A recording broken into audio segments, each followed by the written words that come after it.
Hello, Tansei. Can everyone hear me? Yeah, good, good. Okay. Thank you so much, Anne, for that wonderful introduction. Can't believe I've done all those things, so that's a reminder. And I also want to thank everyone at the Owens Art Gallery for letting me speak today, and for all the people also working behind the scenes to translate my words. So thank you. And then I also, last but not least, want to thank all the artists in the exhibition. I want to thank Amalie, Aganetha, Diana, Sylvia, Vicky, Anna, Laura, and Janice for your inspiring me with your powerful, heartfelt work. So thank you very much.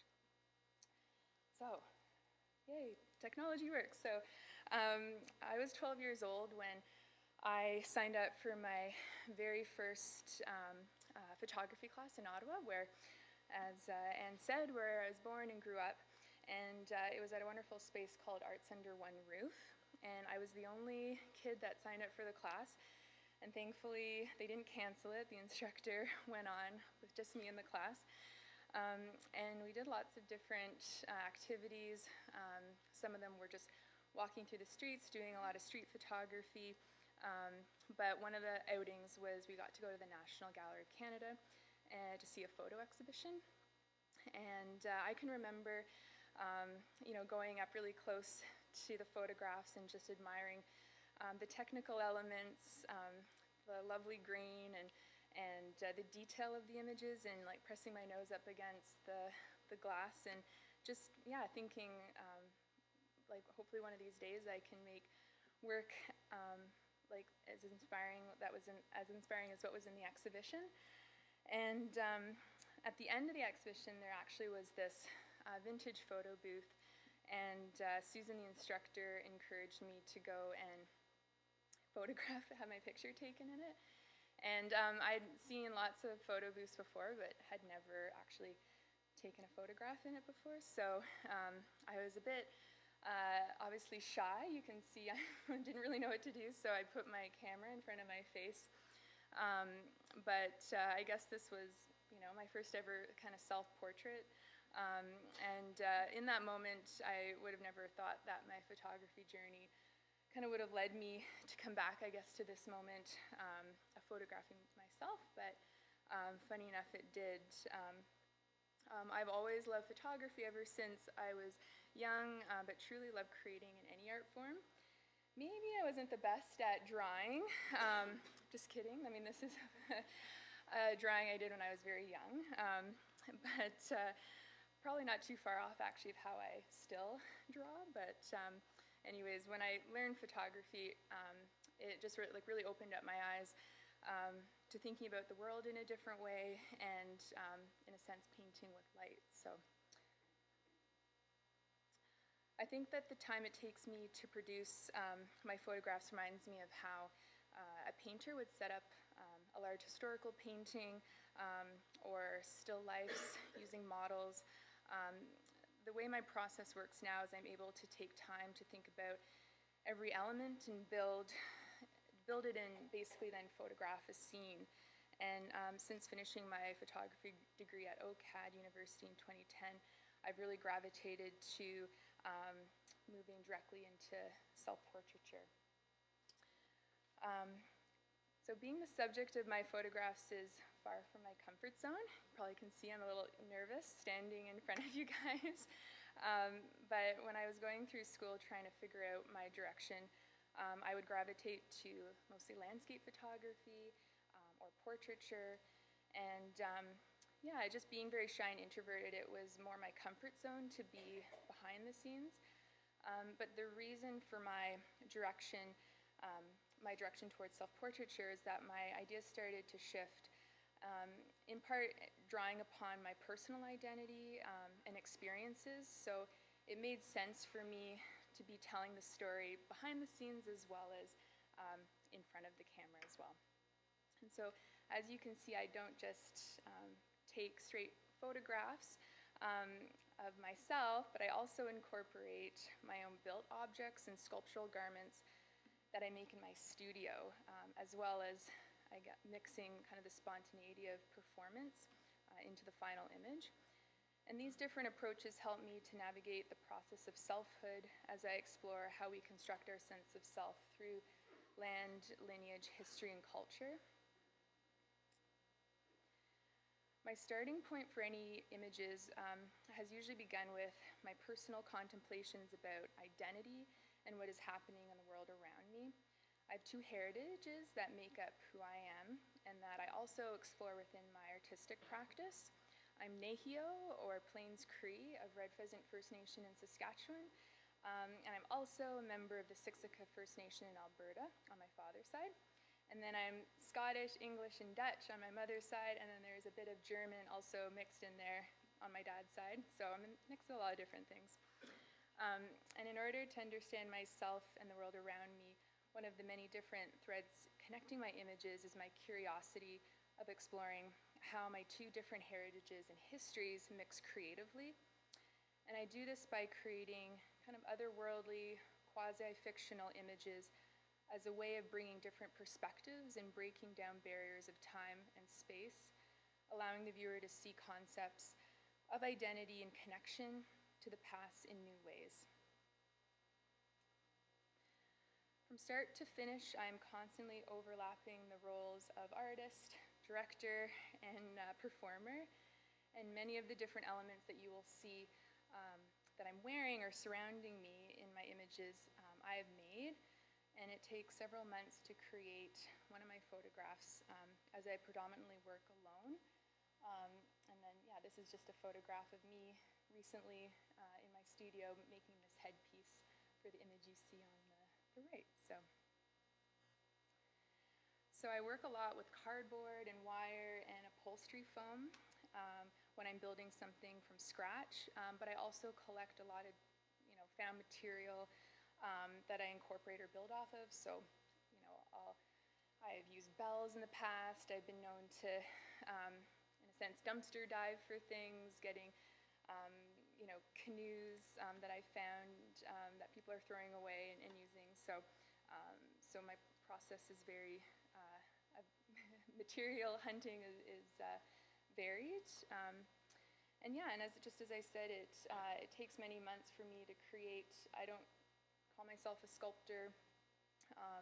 Everything that I'm making here is me figuring out for the first time how to make a bird, a large giant bird. So it's a lot of problem solving and a lot of trial and error. So here's an image, there you go.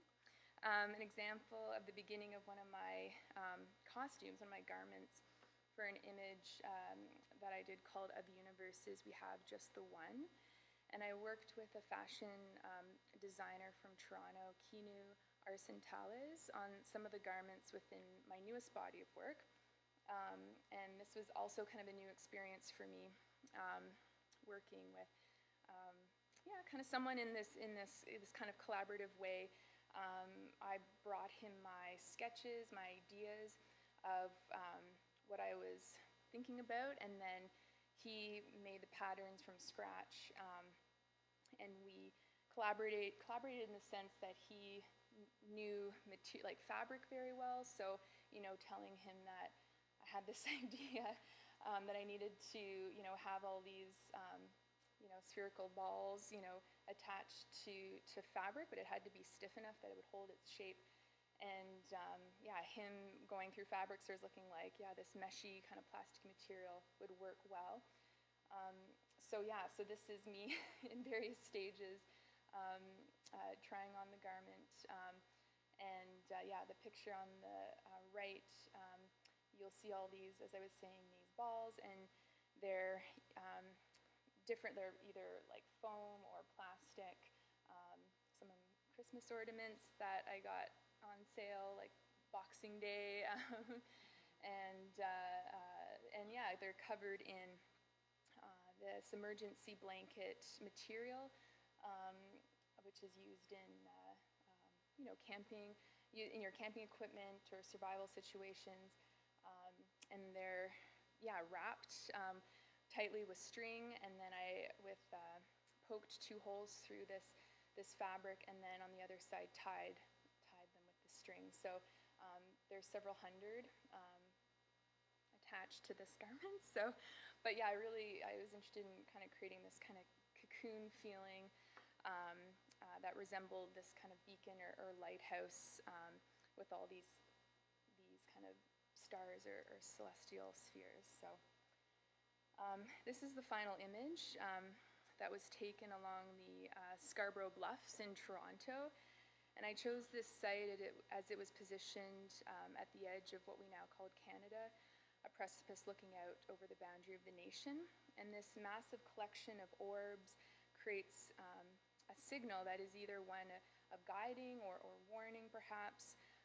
There is a feeling that the spheres are kind of magnetized, being pulled together by this strong force that to me kind of signifies human isolation and our ultimate draw to communities and community gathering and connection to one another. So anyways, that's that image.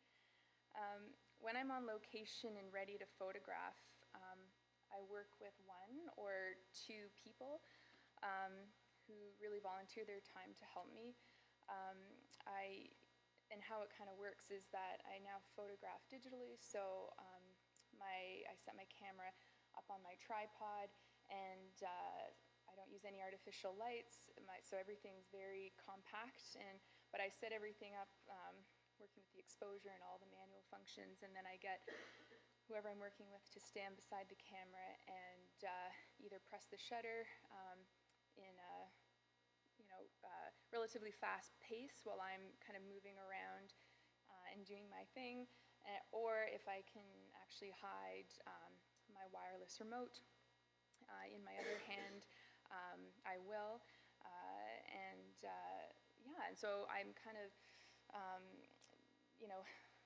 time, I kind of lose track of time, but maybe it's a couple minutes where I'm moving around, and then when I feel like I need to kind of look at the images, kind of,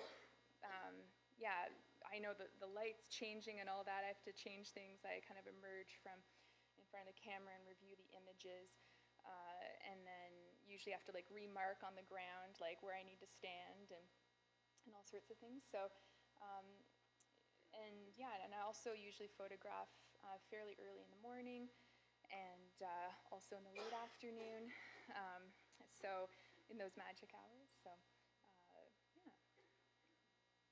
so each subject that I embody shifts in response to the natural environments and the costumes that I'm wearing.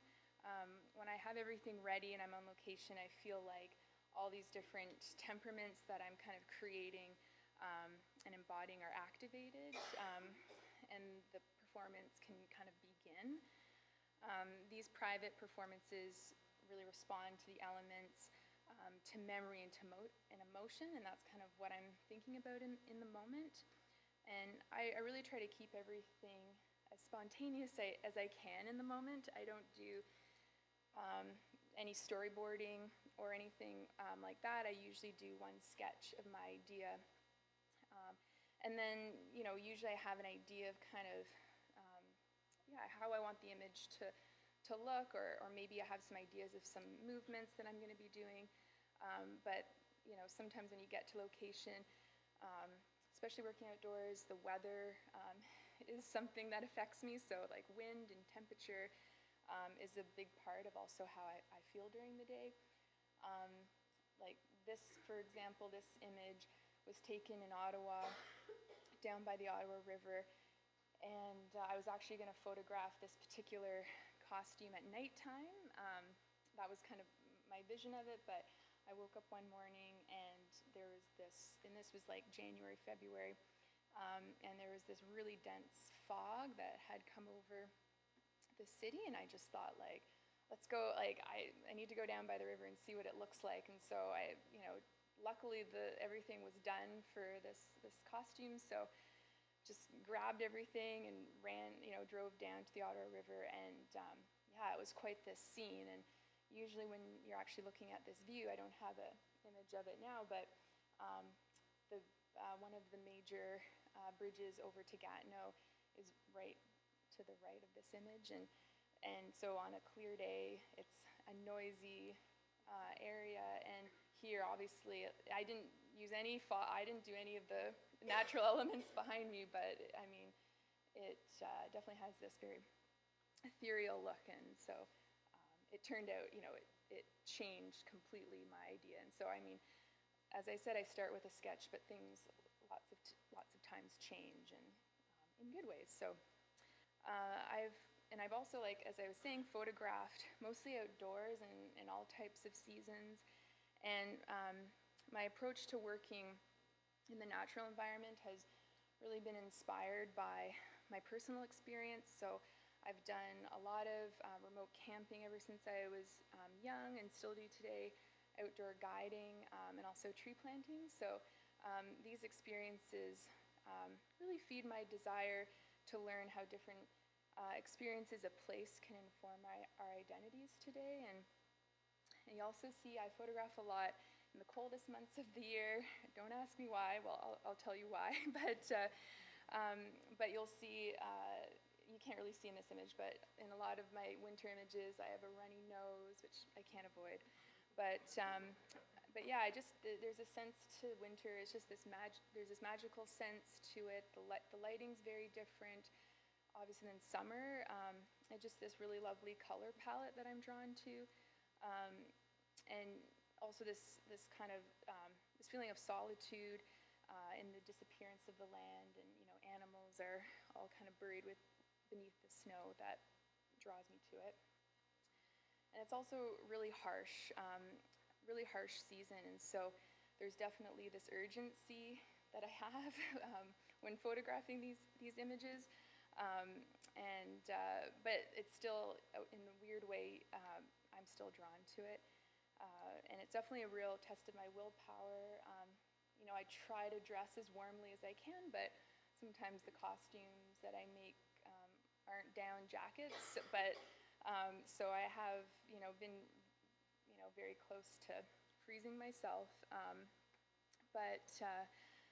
Yeah, I mean, I think there's this sense, I guess, I'm trying to convey too within the wintertime images of kind of resilience, I don't know.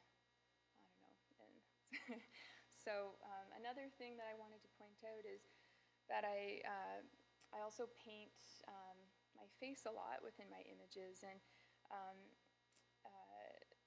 the reason for this is that I'm trying to create this kind of dreamlike representation of myself, as well as it acts as kind of a mask, this kind of form of protection for me to get in front of the camera. But then I've also kind of seen it as it's evolved over time as kind of creating this kind of blank slate, and this idea that oneself can evolve over time, and you can erase and rewrite oneself. And so now I kind of want to, you guys can ask more questions about my process later if I haven't answered any of your burning questions, but I'm just going to touch on a couple of images bodies of work that I have done over the years. And I don't have time to talk about all my work, but I've just chosen a couple works that, I don't know, so you get a sense of, I guess, how I've started out in my practice, and then how I've kind of evolved.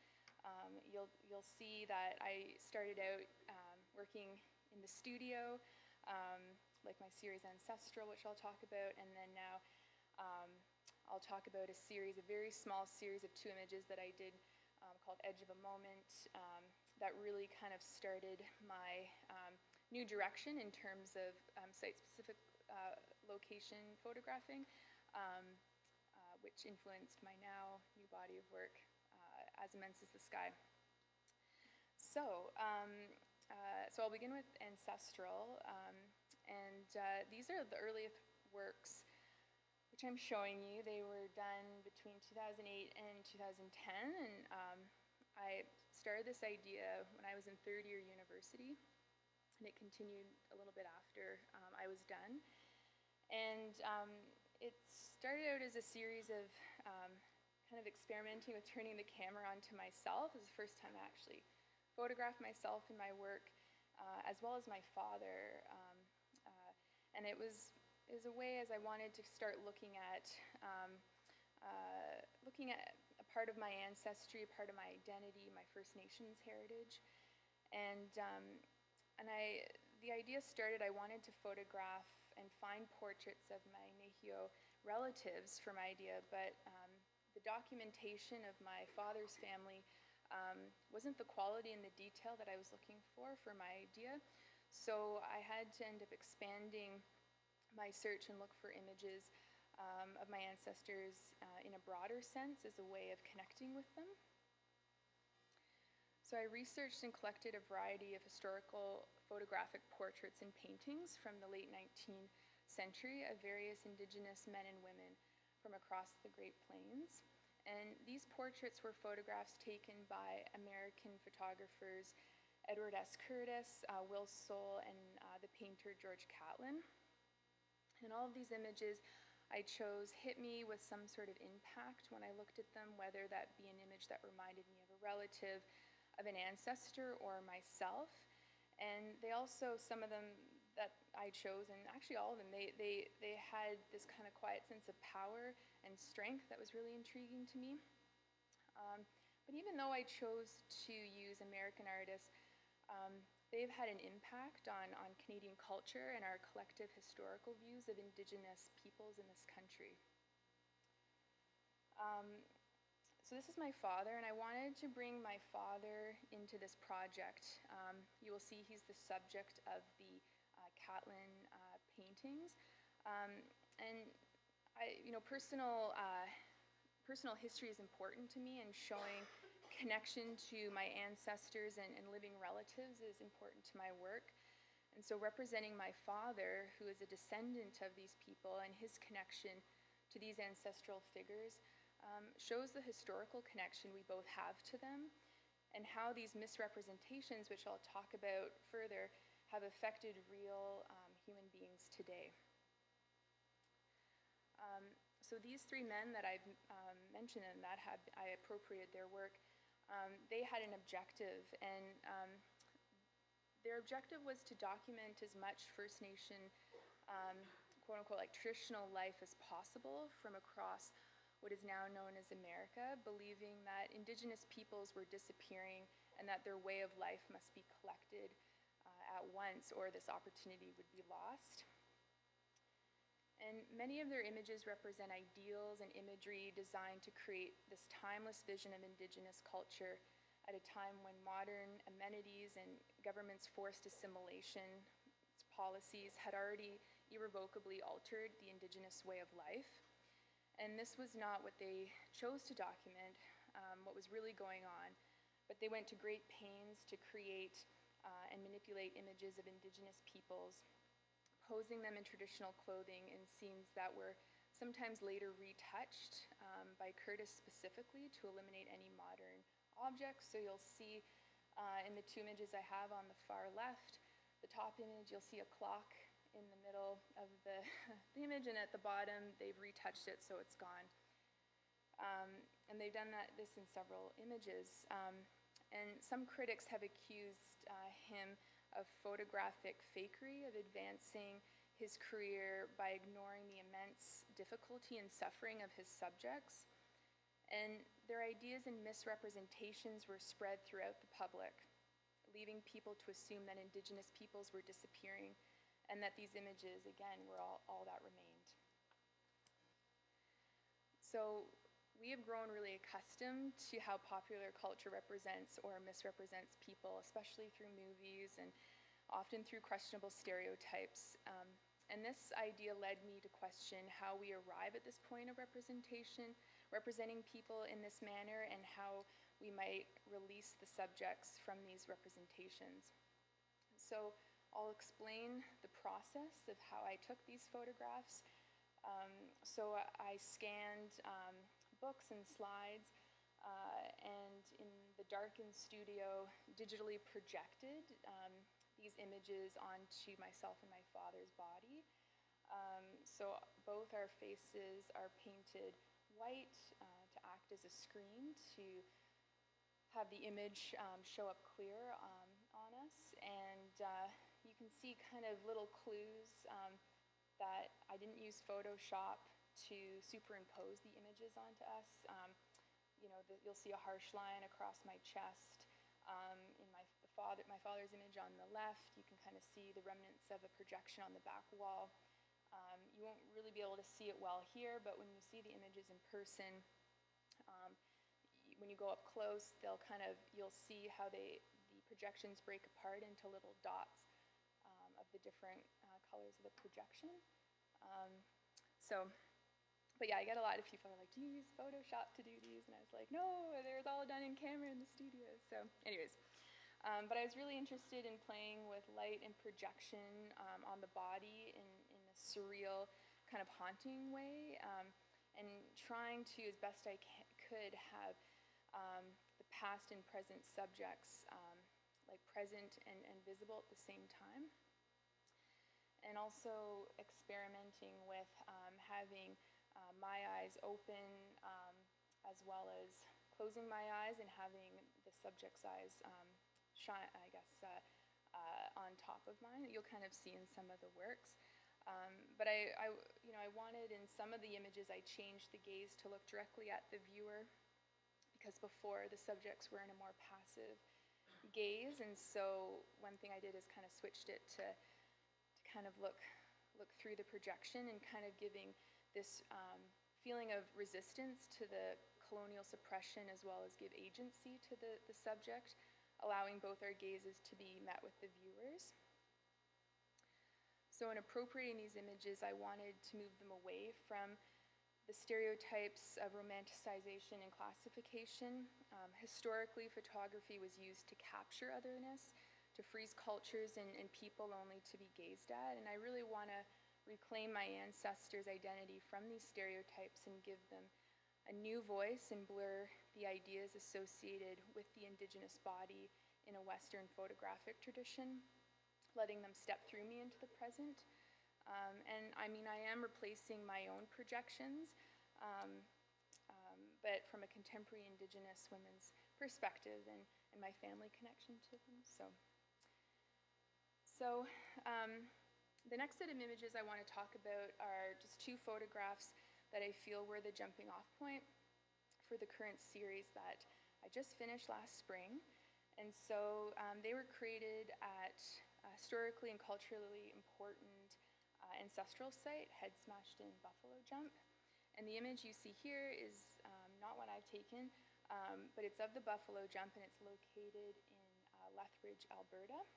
It's a really beautiful place if you get a chance to go. And for over 6,000 years, Indigenous people hunted here skillfully, driving bison off the cliff. And the abundance of supplies generated from this activity were arguably the economic basis for the development and growth of the Plains culture. Very quickly after colonization, the bison were reduced to near extinction, and the economic basis was lost. And the unsustainable hunting practices and industrialized farming caused near extinction of the beaver, the prairie chicken, and many other native species. And like in many of my works, I approached this project with the interest in better understanding conflicted histories. And my work looks to the past to form a fuller understanding of the present. And I often do this by creating images that reveal the contradictions and conflicts in my dual heritage, hoping to create moments of introspection and contemplation of where we are and where we ought to go next. The image I produced at this site is called Edge of a Moment, which recognizes the erasure of key species in my ancestral ecosystem and their absence there today as a striking reminder of the broader impacts of colonization on human beings and their environment. One of the ideas that I'm focused on with this work in particular is the damaging environmental impact that colonists had after first contact with Indigenous peoples. Head Smashed In is an important place to me because it represents a shift from sustainable hunting of animals over generations to a very rapid destruction of the bison herds in the prairies. And on the garment that I'm wearing, I've made an applique of prairie chicken tracks, which I applied to the garment that I'm wearing in this abstract pattern, and they're made out of felt. And the prairie chicken was once commonly found on the prairies, but has since been displaced and overhunted. This animal was of significance to my ancestors and still is. The prairie chicken dance style is practiced and is originated with the Blackfoot in Alberta. And they were inspired by the prairie chickens dancing in the tall grasses. And they also were inspired by, as you'll see, they have these feather bustles on their back. And the men wear this as their regalia in their dance. And it's modeled after the prairie chicken feathers. The headpiece that I'm wearing recalls the beaver hats that were highly sought after source of fur for the fashionable hats in Europe. And the beaver was one of the initial drivers of colonization. And like other important species, it was also almost rendered extinct by unsustainable hunting practices for this particular item. So the second image that accompanies Edge of a Moment is called Bring Me to This Place.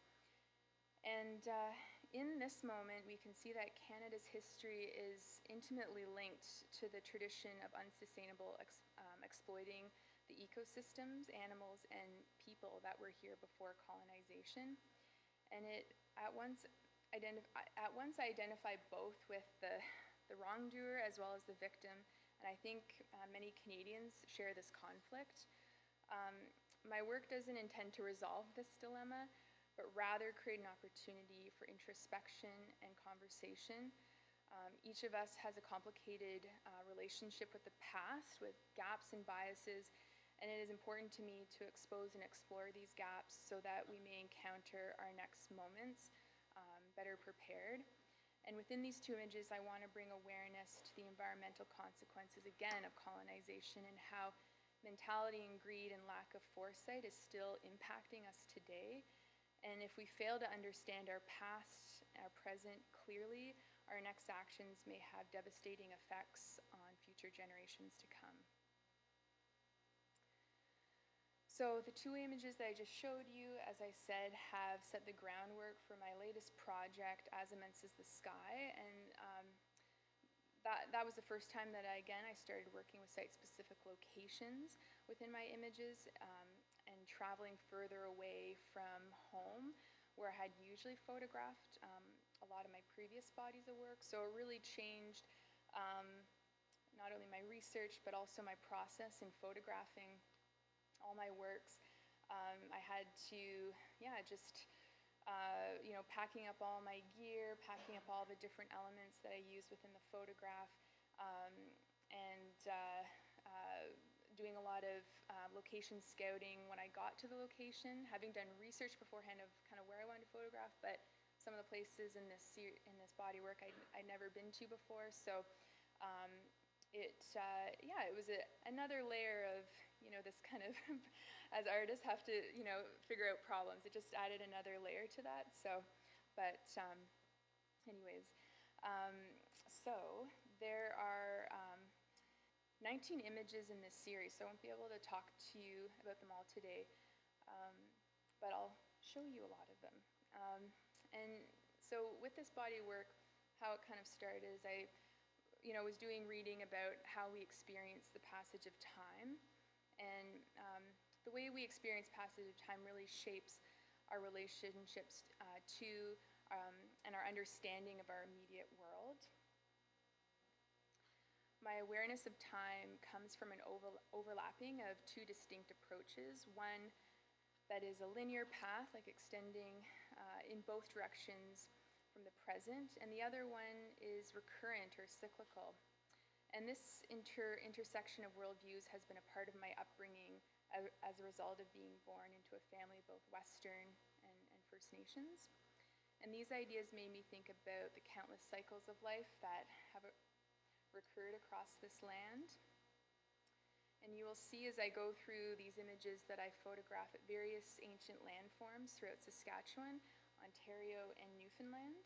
And the histories buried within these landforms, far predating human existence, was very powerful and overwhelming.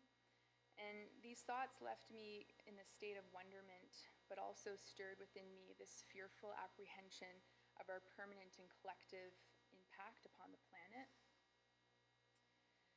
And to learn more about the histories of this land and seek wisdom of what we could learn from our mistakes, I attempted to find knowledge in the places of ancestral life and listen to the stories and journeys of people who had navigated this land before me, from relatives to knowledge keepers, and also through other research. Many of the places in these photographs hold particular meaning to my direct relatives, were ancient trails walked by my Plains Cree ancestors, or were particular social, cultural, and environmental contact zones for Indigenous peoples and European colonizers.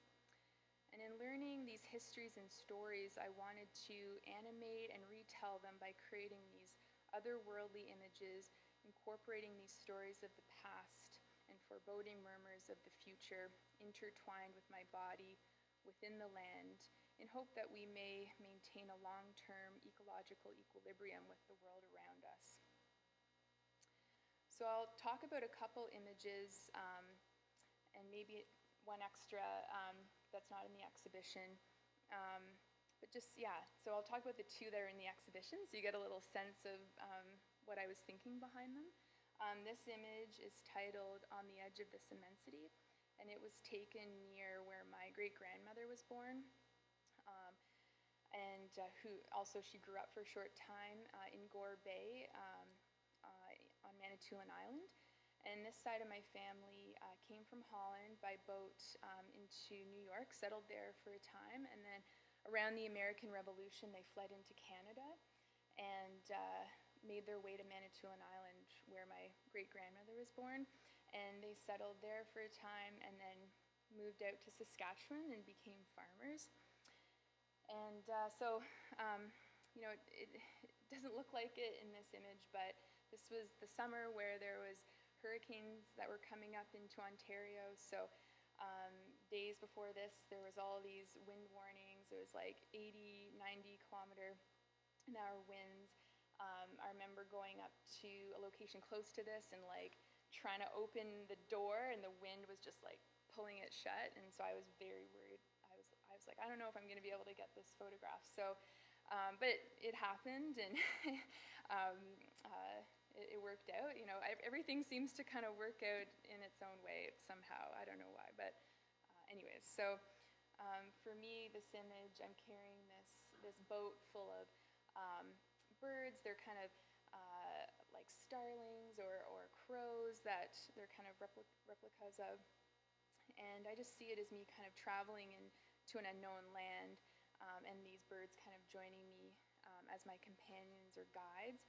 And I'm literally like retracing steps that my ancestors took. And my thoughts, I think in this moment, definitely turned to thinking about great migrations across land and water of people in my family and people who I don't know what they did. And these paths have been walked many times in the past and will be walked many times again. And in these moments, I feel time collapses in this sense of connection with my family members whose journeys have led me to me being here today. And also carrying this boat full of these sentient creatures, I'm thinking of the collapse of the climate and our collective duty to protect our environment and our animals. Here's an image of me in my studio, and then an original sketch that I did in the middle of the image, Deep into the Darkness Waiting, which is in the exhibition.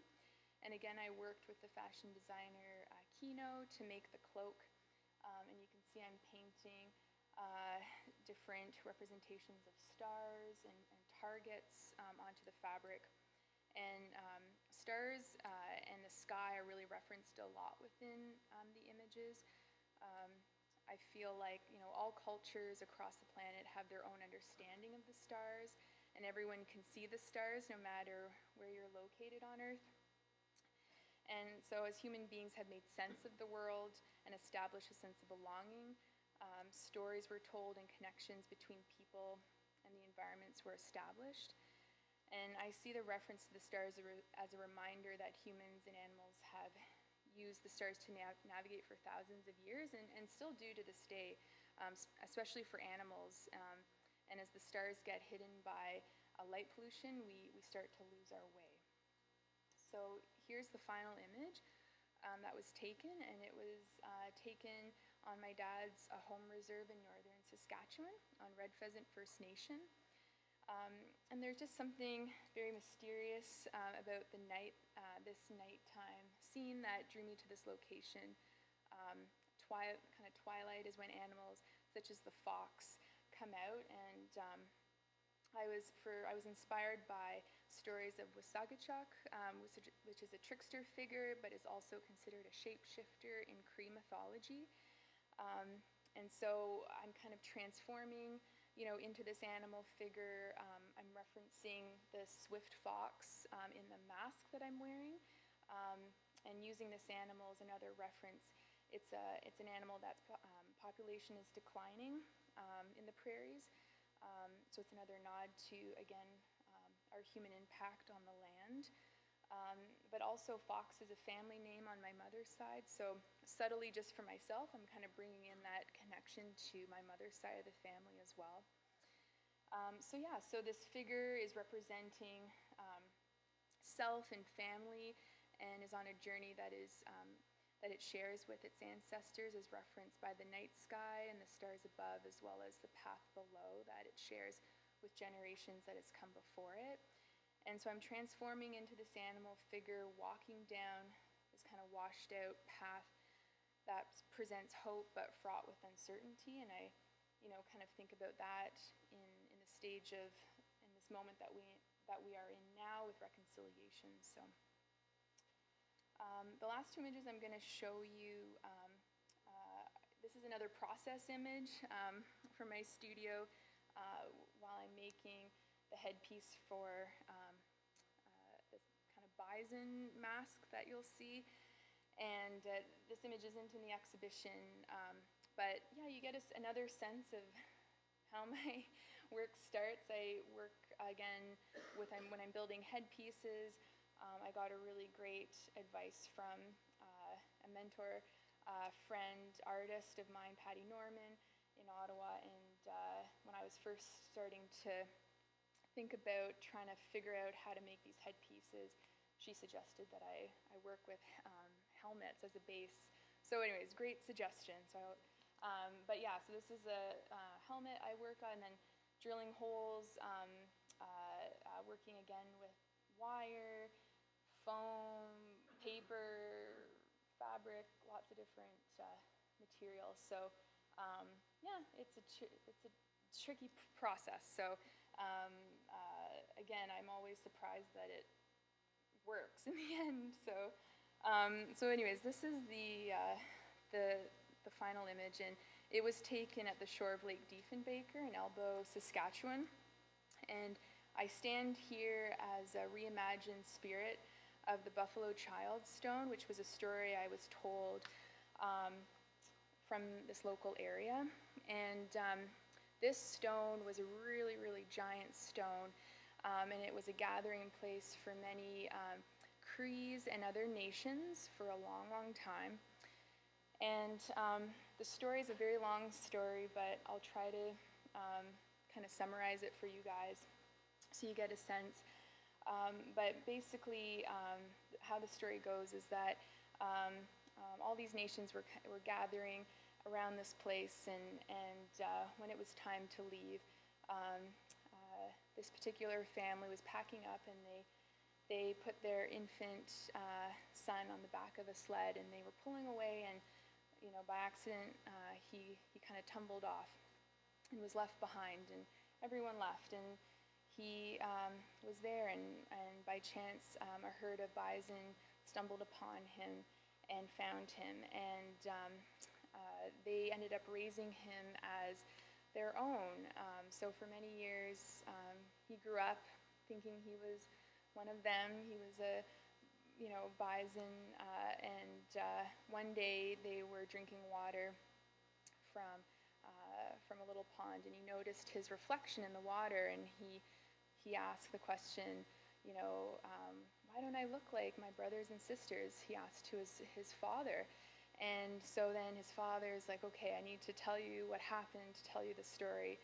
And so he told him what happened, and he encouraged him to actually go back to his human family and tell them that they were okay and actually live with them. He was human, he was meant to grow up and be a human and learn their ways. And so he went off and he found his family, and they were obviously very happy, and he lived with them for many years. But there was always something missing inside of him. You know, he really missed his bison family, and so one day, you know, he just had to leave the community and go find his other family. And so he did, and he went back, and his bison father said, you know, you can't keep doing this. You can't keep, you know, you have to kind of choose between your human family or us. You can't, you know, keep going back between us. And he just couldn't bear to choose between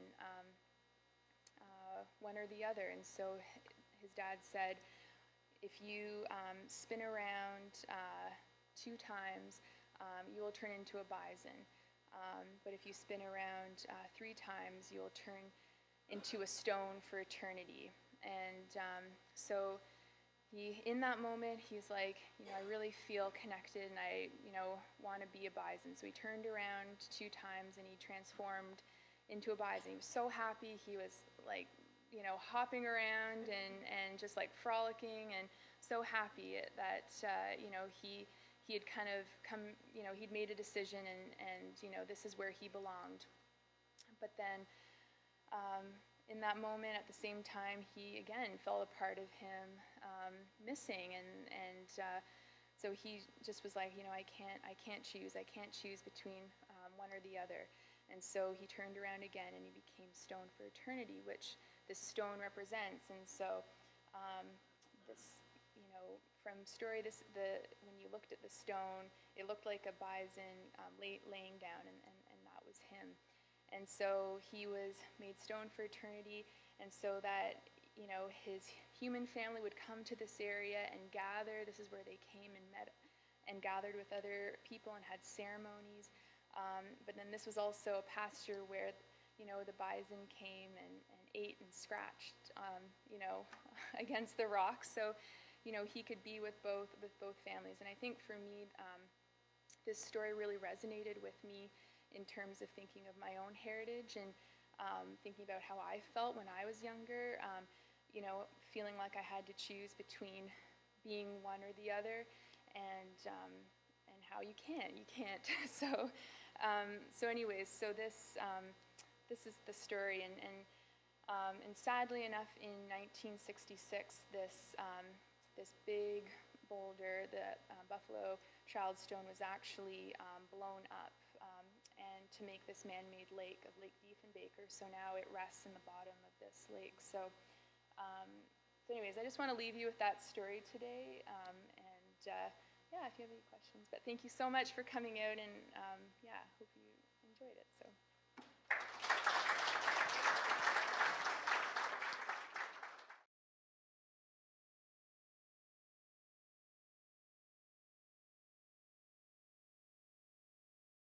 Well, I think like it's this kind of personal reconciliation within myself. I think will be a lifelong kind of endeavor. I think, you know, I think when I was younger, and that wasn't too far away, but you know, I really struggled with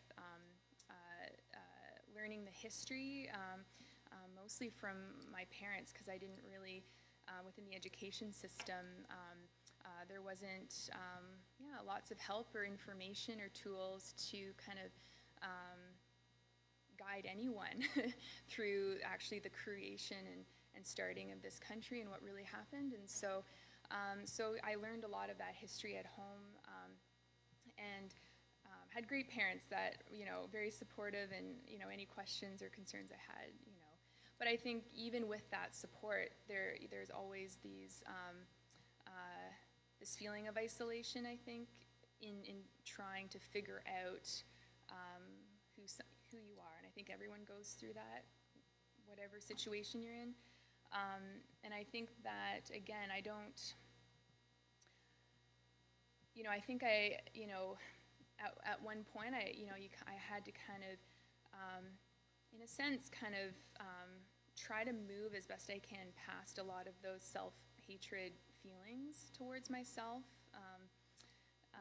And, they might still come up and feel there sometimes, but,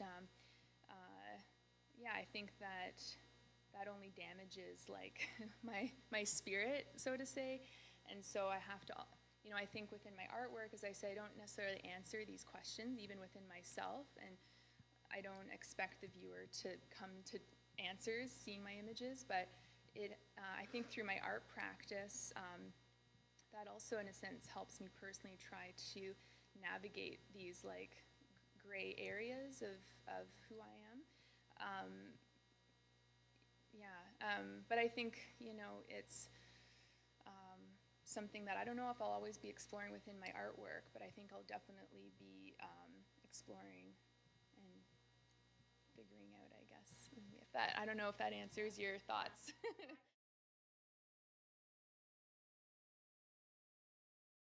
Yeah, thank you for your question. So this image I finished in 2015 for a series called Wanderings, and this image is titled Time's Gravity. And so yeah, you can see I've created all these almost, they represent like kind of these journals or memories almost of my life. They also have this reference to kind of these history books, this history that I'm holding. I was partly influenced, it's very hard to see in this image, but on the spines of these journals, of these books, there's these little drawings that I've done, and I was inspired by what they're called winter counts. And winter counts? I don't know if you can, but they were done by Indigenous peoples. Basically, they're very simple drawings that usually were done on hides, and they represented an important moment that happened within that community, within that year or, a couple months. And it kind of created this pictorial calendar. They're really beautiful, simple drawings. And so I was inspired to kind of create my own winter counts that represented kind of an important moment that had happened to me of every year that I had been alive up in this image. I don't know how I say that right, but anyways. Did I explain that right? Okay. Okay. Yeah, so there, I left a couple books, open. I mean, just as a, it's like I'm still kind of writing my story, I guess, my life, and creating those moments. But yeah, and then as I said kind of earlier, like also kind of, I also see them as kind of these histories that I'm holding. Again, having this feeling of being in between histories and so yeah, and it's kind of this the weight, I guess, that I feel like I carry, I think, sometimes, and yeah.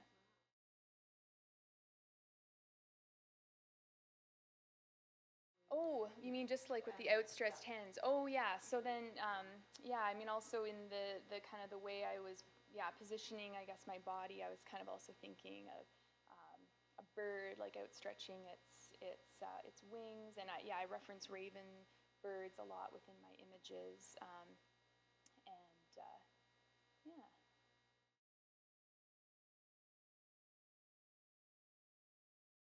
Yeah, great question. I mean, it's hard to know, I think, as an artist, like where, yeah, what my work will look like in the future. As I kind of mentioned in the front, you know, a lot of my work is like, especially these like bigger bodies of work, respond to kind of what's happening in those moments when I'm like thinking of those ideas and what's happening to me, what's going on, as I said, like in kind of the world around me. So, you know, yeah, I mean, life changes, you know, in lots of different ways, and so I think I don't know, you know, as I said, what necessarily I'll kind of progress to.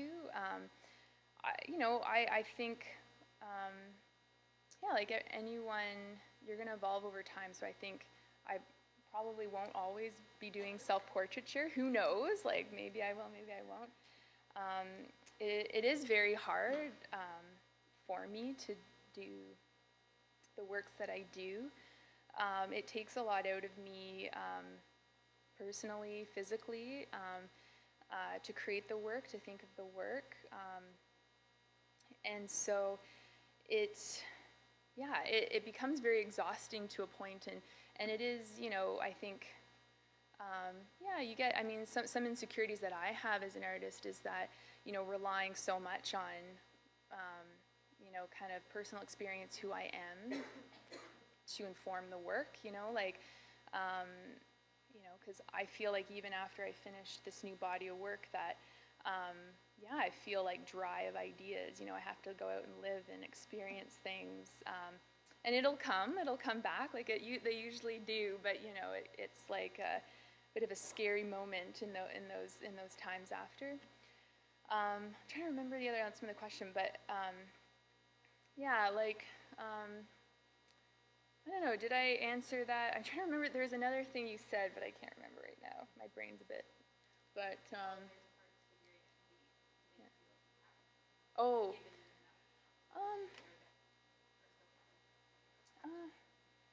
oh, that's a good question. I mean, probably. I can't think of it right now, but, yeah, I mean, I'm not that much of an open book, but I am, you know, pretty open.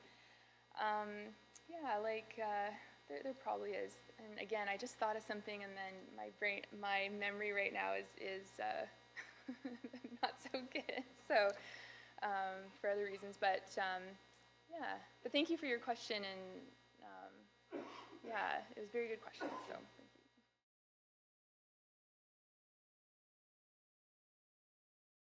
Definitely, I think like early morning, even though I'm not a morning person, but I love like yeah, just like early in the morning. I don't know, it's just like the light, there's just this like anticipation of the sun rising, and you just get that like, just like beautiful colors, like oranges and pinks, and yeah, I think definitely early morning, and like usually on those days that I do early morning shoots, probably up around like, well, depending on the time of year, but like maybe 2 hours before the sun rises, so it's like pretty dark, and I'm getting ready, like, you know, braiding my hair, doing something, or putting on the makeup, and then it's like driving to location, and then hiking into the certain spots.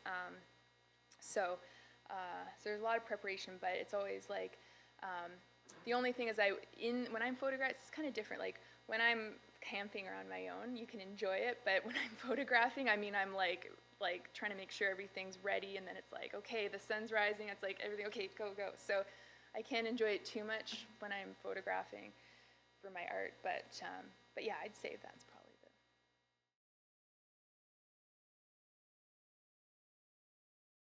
the. Yeah, I mean, well, as I said, I was born and raised in Ottawa, so there's definitely a city part of me that I love. I love big cities, but yeah, I mean, I think again, there's another part of me that needs that quiet away from the busyness of big cities. I think that's part of who I am, but also just what I've gravitated to in life, my interests of just. Yeah, like I'm pretty comfortable being on my own, and I like that time. So, to myself. So, but yeah, I just you know, when I yeah, I don't know. I kind of there's lots of like interesting places in cities that you know are you know that I photographed that look very remote, or that there's no human presence, let's say, nearby, but are very much like in the city. And I think again that just like references like who I am, this kind of again loving of nature, but also loving of the concrete jungle, as they say. I don't know, but yeah, I mean, I guess my most recent series, traveling really far away from where I live in Ottawa. So that was just interesting to add to the process, because usually it's just, in a sense, like a car ride away, if anything, like maybe an hour's drive, so not like too far. So yeah, this latest body work, it added a different kind of level to commuting to all these different places, but yeah, I don't know.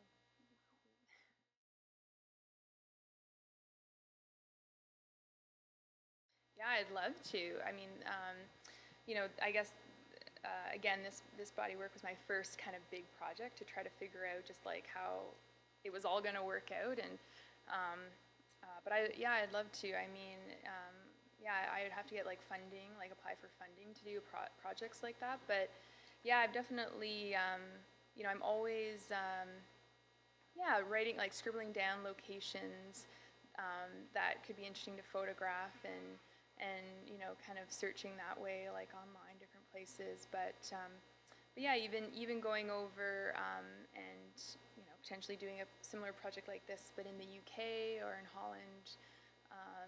So yeah, I could see doing that. But yeah, that would again, like even a bigger project like that, like is trying to think of getting stuff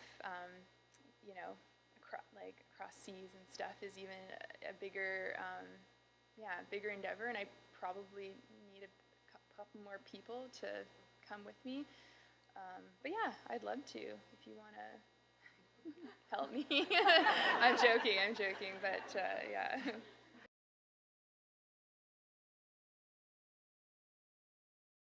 Yeah, definitely. I'm trying to. I actually for this last project. I was actually hoping, I did some filming of me in the locations, just to like experiment with like. I mean, the camera was on a tripod, so it's nothing incredible, but like I just was like curious to see how trying out like doing kind of video. So I kind of started that, but again, I don't work with like art assistants and all these people, so the images and making everything became like just too much. It became a big part of my focus, and especially like when I'm photographing all these elements, like it's usually friends or family that again are like helping, like volunteering their time, so they don't know much about cameras and photography. So so I think if I was to do film, which I do hope to try to accomplish one time, because I definitely see my images lending to film in some way. I just would have to work probably with a collaborator, filmmaker, videographer, to kind of realize that project, and to do it. But yeah, I'd love to do that. So stay tuned, I guess. So